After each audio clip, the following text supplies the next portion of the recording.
بھارتی ایجنسی را کا آفیسر کلبھوشن یادو ہر گزرتے دنوں کے ساتھ بھارت کے لیے کلموہا بنتا ہوا دکھائی دے رہا ہے اور اس کی گرفتاری نے سارا کھیل کھول کے رکھ دیا ہے۔ ہم نے گزشتہ روز کے پروگرام میں اس سے متعلق سوال اٹھائے تھے اور ساتھ میں ہمیشہ کی طرح اپنی تجاویز بھی دی تھی جو آج واضح ہونا شروع ہو چکی ہیں۔ پاکستان کی وزارت خارجہ نے یہ معاملہ اقوام متحدہ اور یورپی یونین میں اٹھانے کا فیصلہ کر لیا ہے۔ گزشتہ روز کے پروگرام میں ہم نے یہ اندیا دیا تھا کہ یہ ضرور اٹھایا جائے گا اور آج ایسا ہی خبر ملی۔ پاکستانی وزارت خارجہ نے یہ کہا ہے کہ ہندوستان نیول آفیسر کلبھوشن یادو کی گرفتاری کے بعد مزید ثبوت اور شواہد اکٹھے بھی کیے جا رہے ہیں، جبکہ P5 اور یورپی یونین کے سفیروں کو اس حوالے سے بریف کیا گیا ہے اور تفصیلی دستاویزی ثبوتوں کے ساتھ یہ معاملہ اقوام متحدہ کے ساتھ اٹھایا جائے گا۔ صرف یہی نہیں بلکہ سب سے بڑا معاملہ چابہار میں را کے نیٹ ورک کے انکشاف کا تھا اور یہی صورتحال میں اور ایسی صورتحال میں پاکستان نے بلوچستان سے گرفتار ہندوستانی خفیہ ایجنسی را ایجنسی کے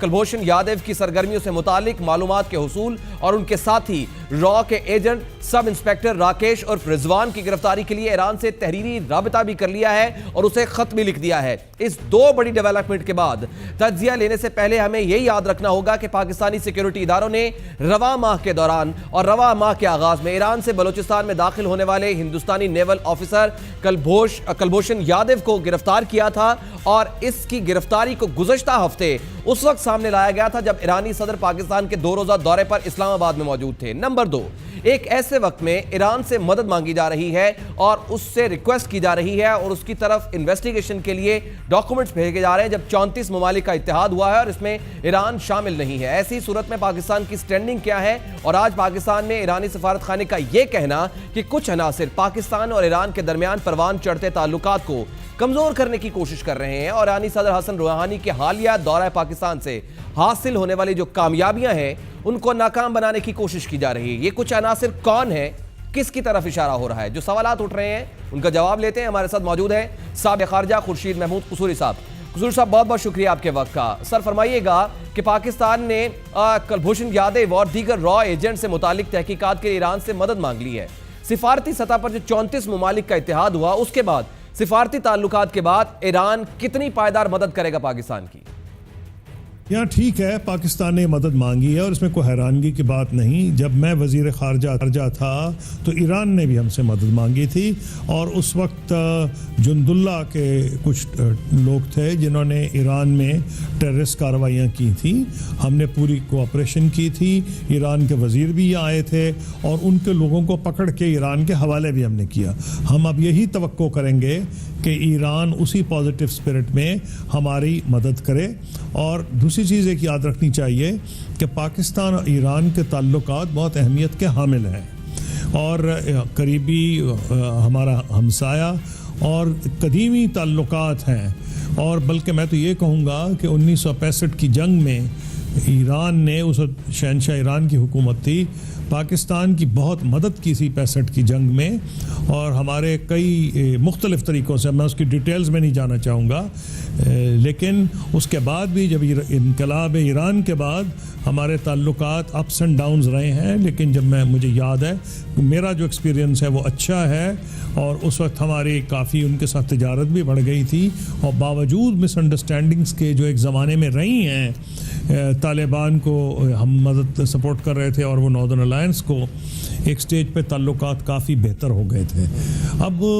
جو ایرانین سینکشنز ایران پہ سینکشنز اٹھی ہیں یونائٹڈ نیشنز کی، یورپینز کی اور امریکنز کی بھی ایک حد تک، تو اس کے نتیجے میں بہت پوٹینشل ہے، نہ صرف کہ Pakistan Iran gas pipeline کا معاملہ جو ہے، بلکہ پاکستان کی جو ایگریکلچر ہے اس کو بہت فائدہ ہو سکتا ہے۔ جتنا برا حال پاکستان کی زراعت کا ہوا ہے مختلف پالیسیز کے نتیجے میں اور جو حالات ہیں، جو کموڈٹی پرائسز گری ہیں، اس میں اگر ایران سے ہماری تجارت شروع ہوتی ہے تو پرائم جو سب سے بڑا فائدہ ہوگا ہمارے ایگریکلچرل سیکٹر کو ہوگا اور اس میں یہاں سے بہت سی چیزیں ایکسپورٹ کی جا سکتی ہیں، گیہوں، سوری ٹو کٹ یو لیکن یہ معاملہ کسی اور طرف بھی جا رہا ہے۔ آپ جو فرما رہے ہیں بالکل درست ہے، لیکن کلبھوشن انکشافات ہوئے ہیں، اس کو بھارت نے ماننے سے بھی انکار کیا ہے۔ ایک تو بھارت کا ان انکشافات کو نہ ماننا اور ان سے انکار کرنا یہ سمجھ میں آ رہا تھا، لیکن اس کے بعد سانحہ پٹھان کوٹ کی تحقیقات میں بھارت کا پاکستانی تحقیقاتی ٹیم کو مکمل رسائی نہ دینا، اور پھر اسی کے متبادل ہم دیکھتے ہیں کہ بھارت مسعود اظہر تک رسائی مانگنے کا فیصلہ کرتا ہے۔ ایسی صورتحال میں پاکستان اقوام متحدہ میں اپنا مقدمہ کتنے جاندار طریقے سے لڑ سکتا ہے؟ اس کے پاس کتنے اچھے پیسٹولیٹس ہیں؟ سوال کے مختلف حصے ہیں۔ آپ نے پوچھا ہے کہ پٹھان کوٹ گئے، ان سے پوری کوآپریشن نہیں ہو رہی ہے، اور پھر آپ نے یہ بھی پوچھا ہے کہ یونائٹڈ نیشنز میں ہمارا کیسے اس سلسلے میں ہمیں رول ادا کرنا چاہیے۔ دیکھیے، دو تین چیزیں آپ پلے باندھ لیں۔ دنیا میں ایسے ممالک ہیں جو ایک دوسرے سے جنگ کر رہے ہوتے ہیں۔ مثلاً ویتنام کے اوپر جب اتنی بمباری ہو رہی تھی امریکہ کی طرف سے کہ ایک حساب کے مطابق 5 ایٹم بم کے برابر ٹنج اس پہ گرائی گئی تھی، ہے فونگ اور ہے فو پہ، اور اس وقت ڈاکٹر کسنگر امریکہ کے وزیر خارجہ اور لو دوک تھو ویتنام کی نمائندگی کر رہے تھے اور پیرس میں مذاکرات کر رہے تھے۔ ممالک میں یہ ہوتا ہے، پاکستان کے جو تعلقات ہیں اور ہندوستان کے تو خاص طور پر اتار چڑھاؤ کے انفارچونیٹلی شکار ہو جاتے ہیں۔ بہت ہلکے ہم قریب تھے جیسے ہمارے دور میں، پھر بدقسمتی سے بامبے کا واقعہ بھی ہوا، اور اس کے بعد آپ نے دیکھا پھر حالات بہتر ہوئے اور پھر خراب ہو گیا، پھر مودی صاحب کے آنے پہ خراب ہوئے، پھر مودی صاحب خود لاہور آ گئے۔ اس کا مطلب اتار چڑھاؤ جاری رہے گا۔ یہ ٹھیک بات ہے کہ دونوں ملکوں کی جو توقعات ہیں ایک دوسرے سے پوری نہیں ہوتی، لیکن جو ڈپلومیسی ہے اس کا راستہ بہرحال رہے گا۔ لیکن قصوری صاحب، پاکستان آج کی جو بڑی ڈیولپمنٹ تھی وہ یہ تھی کہ پاکستان میں ایرانی سفارت خانے کا یہ کہنا ہے کہ کچھ عناصر پاکستان اور ایران کے درمیان پروان چڑھتے تعلقات کو کمزور کرنے کی کوشش کر رہے ہیں۔ ایرانی سفارت خانے کا کس طرف اشارہ ہے؟ جی، آپ نے پوچھا ہے کہ ایرانی سفارتکار کا کس کی طرف اشارہ ہے کہ جب بھی پاکستان ایران کے تعلقات بہتر ہوتے ہیں تو کوئی نہ کوئی ایسی طاقتیں ہیں جو اس کو خراب کرنے کی کوشش کرتی ہیں۔ اب اگر میں اس کو پڑھنے کی کوشش کروں گہرائی میں، ہو سکتا ہے آپ کا اشارہ بھارت کی طرف ہو، مجھے نہیں پتا کس کے یہ مفاد میں نہیں۔ اب لگ یہ رہا ہے کہ کیونکہ انڈیا کا جاسوس پکڑا گیا ہے، وہاں سے تو انڈیا شاید خائف ہے۔ اس کی وجوہات یہ ہو سکتی ہیں کہ انڈیا ایران کے ساتھ خاص تعلقات اپنے قائم کرنا چاہتا ہے، اور وہ جو ہے چابہار میں جو پورٹ ڈیولپ ہو رہا ہے اس میں کافی کثیر سرمایہ کاری بھی کر رہا ہے، کیونکہ اس کو پاکستان کے ذریعے راستہ نہیں مل رہا، تو وہ کوشش یہ کر رہا ہے کہ چابہار کے ذریعے وہ افغانستان اور وسطی ایشیا سے تجارت کرے۔ تو اس لیے پاکستان جو ہے اگر اس کے ایران سے قریبی تعلقات ہوں گے